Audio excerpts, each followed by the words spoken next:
covering news that matters. Fox 23 News at 6 starts right now. Eviction rates continue to be one of the top reasons people become homeless, according to multiple studies. Thanks so much for joining us. I'm Shay Rozzi. And I'm Nathan Thompson. We've been showing you how our local and state governments are addressing the growing number of people experiencing homelessness in Tulsa.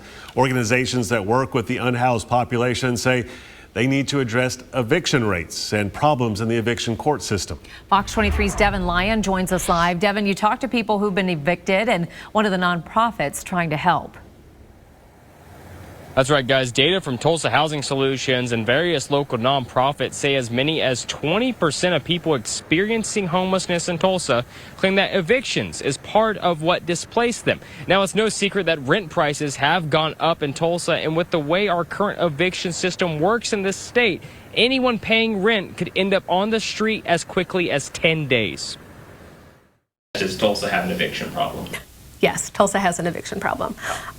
It has for years. Katie Dilks with the Oklahoma Access to Justice Foundation tells me eviction rates have to be addressed when trying to resolve the state's growing homeless population. Eviction comes up in about 20% of those cases as the direct cause that was the last thing that tipped somebody over into homelessness. Her organization works directly with improving areas in the court systems like eviction. I spoke to multiple people who are currently or once experienced homelessness. Several of them brought up eviction. In a spot where I didn't understand some of the paperwork, and it said that I was delinquent on my rent, which I didn't understand. After the COVID and everything, it just made it a lot harder for us to be able to afford, the housing and stuff.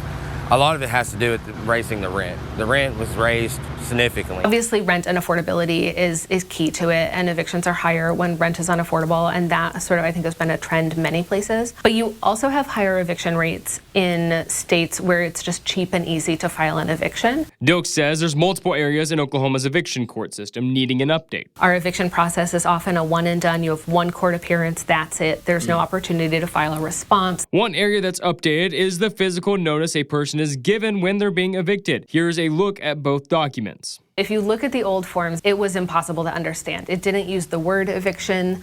It said you are hereby directed forthwith to relinquish the said property, something like it was written in 1968 by lawyers and never updated. And we know that there's many reasons people might not come to court, but a lot of people don't come because they don't understand what the paper is that they get in the mail. It also only costs a landlord around $60, including court fees. The national average is about $100. So there's some really interesting research that shows actually one of the most predictive factors in a state's eviction rate is simply what the filing fee is to file an eviction. And it happens fast. By state law, a tenant must be given 5 days notice to pay their past due rent or move out. When an eviction is filed, a court date has to be scheduled within 5 to 10 days, with only 3 days notice to the tenant, giving you just 10 days after missing 1 day before you could be on the streets.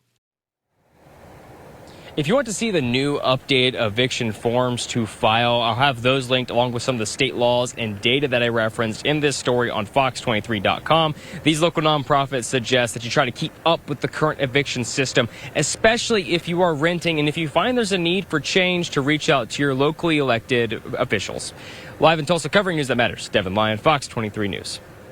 Fox 23 reached out to the city of Tulsa for any updated data and efforts to combat eviction rates in the city. They told us they would have a larger announcement on this subject next week.